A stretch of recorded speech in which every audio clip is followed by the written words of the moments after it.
हो वाहून पंचप्राणांना वंदन कर नटराजाला,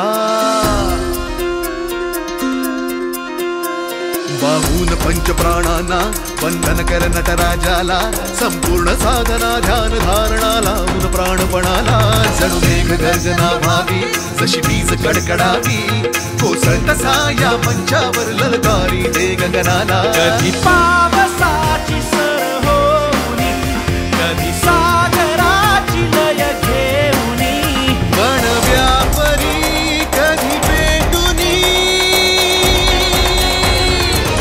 बांधुनी सरसावनी तन पकड तान कर कमान दे धमान झू